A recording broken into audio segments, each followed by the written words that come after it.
పెద్దపల్లి జిల్లాలో జాతిపిత మహాత్మా గాంధీ జయంతి ఉత్సవాలు వాడవాడన ఘనంగా జరిగాయి. గోదావరికి ప్రధాన చౌరస్తాలో మహాత్ముని విగ్రహానికి ఎమ్మెల్యే రాజ్ ఠాకూర్ పూలమాల వేసి నివాళులర్పించారు.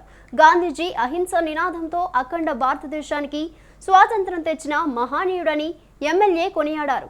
అంటరానితనాన్ని రూపుమాపి నవభారత నిర్మాణం కోసం కలలుగన్న స్వాప్నికుడని ఆయన పేర్కొన్నారు.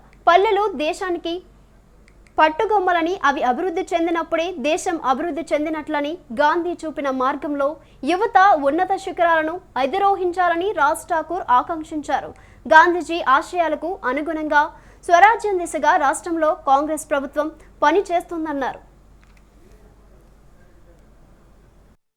స్వతంత్రాన్ని తీసుకురావడానికి శాంతియుతంగా పోరాటం చేసిన మహాత్మా గాంధీ ఆలోచనలు మరి ఇప్పటికి కూడా కాంగ్రెస్ పార్టీ దేశవ్యాప్తంగా అనుసరిస్తూ ప్రజా సంక్షేమాన్ని ప్రపంచ దేశాలకు వీటిగా భారతదేశాన్ని తీసుకొచ్చిన చరిత్ర ఈరోజు మహాత్మా గాంధీ ఆశయాలు చాచా నెహ్రూతో మొదలు పెట్టుకుంటే ఈ రోజు వరకు కాంగ్రెస్ ప్రభుత్వం చేసిన ఘనత అనే విషయాన్ని ఒకసారి మీ అందరికీ తెలియజేస్తూ ఈరోజు కూడా వారి యొక్క సందేశాన్ని, వారి ఆలోచనలు, వారి యొక్క మార్గాన్ని నడుస్తూ పేద ప్రజల సంక్షేమం కోరుతూ ఈ ఏదైతే ఉన్న ప్రాంతాన్ని పూర్తి శాతం అభివృద్ధి చేస్తూ రాష్ట్రంలోనే తెలంగాణలో ఈ ప్రాంతానికి కూడా ప్రత్యేకమైనటువంటి గుర్తింపు తీసుకురావడానికి, పునర్రూపం తీసుకురావడానికి మేము పనిచేస్తా ఉన్నాం. ఆ రోజు స్వతంత్రాన్ని తీసుకురావడానికి